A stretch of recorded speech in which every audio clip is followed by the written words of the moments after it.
Pernah kebayang nggak? Ada sebuah PAUD komunitas di Surabaya. Kelihatannya sih biasa aja, sederhana banget.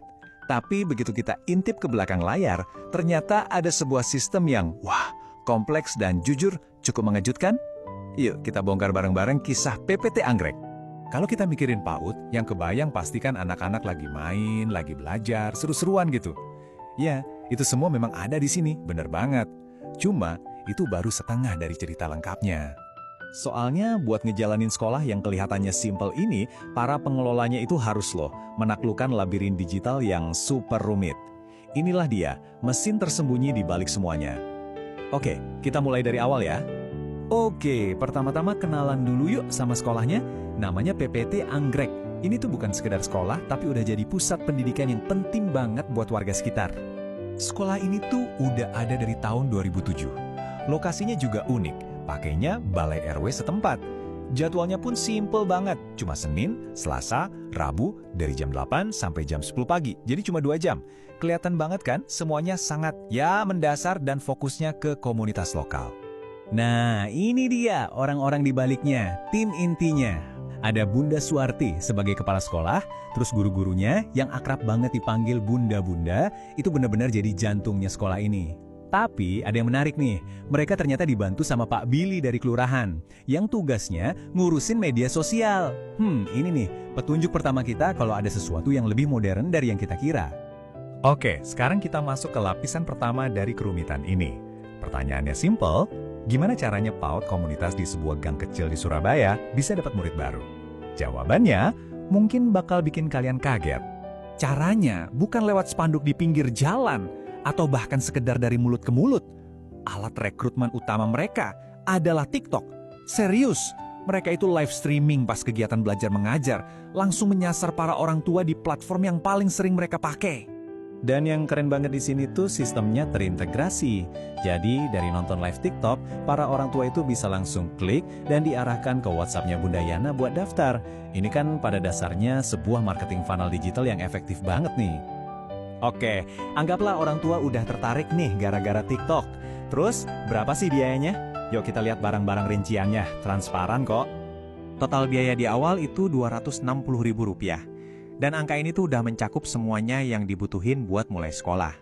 Rinciannya kayak gini, ada biaya pendaftaran, SPP buat bulan pertama, sama biaya buat dapat 2 setel seragam. Nah, ada satu yang unik nih, yaitu tabungan wajib sebesar Rp20.000. Tapi tenang, uang ini tuh nantinya bakal dibalikin lagi ke keluarga pas akhir periode, atau bisa juga dipakai buat kegiatan sekolah. Jadi terjangkau banget dan jelas ya rinciannya. Sampai sini kelihatannya modern tapi ya masih masuk akal lah ya. Nah sekarang kita baru akan masuk ke inti dari semua ini. Ke mesin birokrasi digital yang wajib dijalankan sama bunda-bunda ini setiap hari. Dan pertanyaan ini nih kuncinya. Buat orang tua, proses daftarnya kan udah selesai, beres. Tapi buat operator sekolah, yaitu Bunda Yana dan Bunda Desi, justru disinilah pekerjaan yang sesungguhnya baru aja dimulai. Gini, setiap ada satu murid baru yang daftar, itu langsung memicu serangkaian proses di mesin birokrasi digital yang rumit itu. Ada banyak banget tugas yang harus mereka selesaikan, dan ini wajib, supaya sekolahnya bisa terus jalan. Dan inilah dia intinya. Para bunda ini harus mengelola bukan 1, bukan 2, tapi 8 aplikasi pemerintah yang beda-beda. Dan ini bukan pilihan ya, ini kewajiban. Semua hal mulai dari data murid, laporan anggaran sampai akreditasi sekolah, semuanya diurus lewat ekosistem digital yang super kompleks ini. Kita ambil satu contoh aja ya yang paling krusial, Dapodik. Anggap aja ini jantungnya data pendidikan nasional. Setiap detail kecil, data murid, data guru, fasilitas, semuanya harus diinput dan diupdate terus di sini. Salah satu data aja di Dapodik, wah, itu bisa mengancam keberlangsungan sekolahnya loh. Terus, ada lagi, namanya Arkas. Ini aplikasi buat ngurusin anggaran. Jadi, setiap rupiah dana bantuan dari pemerintah itu harus direncanakan dan dilaporkan lewat aplikasi ini. Kebayangkan, pekerjaan digital mereka itu nyambung langsung ke urusan dapur sekolah. Semuanya harus bisa dipertanggungjawabkan. Jadi, apa sih yang kita lihat di sini?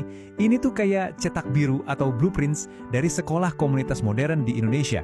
Sebuah perpaduan antara dua dunia yang rasanya beda banget. Nah, ini dia rangkumannya. Di panggung depan, kita lihat ada ruang kelas yang hangat, penuh kasih sayang, tempat anak-anak belajar. Tapi di panggung belakang, ada mesin digital yang butuh ketelitian tinggi. sinkronisasi data di Dapodik, pelaporan anggaran di Arkas, sampai validasi data murid ke database Dukcapil Nasional. Jadi, ini dia poin utamanya. Kemampuan untuk menguasai semua sistem digital yang rumit di belakang layar ini, itu bukan sekedar bonus atau pilihan. Ini adalah syarat mutlak. Syarat supaya PPT Anggrek bisa bertahan hidup, bisa dapat dana bantuan, bisa dapat akreditasi, dan yang paling penting, bisa beroperasi secara legal. Dan ini membawa kita ke sebuah pertanyaan penutup. Kalau satu PAUD komunitas yang sederhana aja, punya mesin digital serumit ini di belakangnya, coba deh kita pikirin lebih luas. Layanan-layanan penting lain di sekitar kita, kayak posyandu, kantor kelurahan, atau mungkin koperasi RW, kira-kira ada berapa banyak lagi ya mesin digital tersembunyi yang sebenarnya menopang kehidupan kita sehari-hari?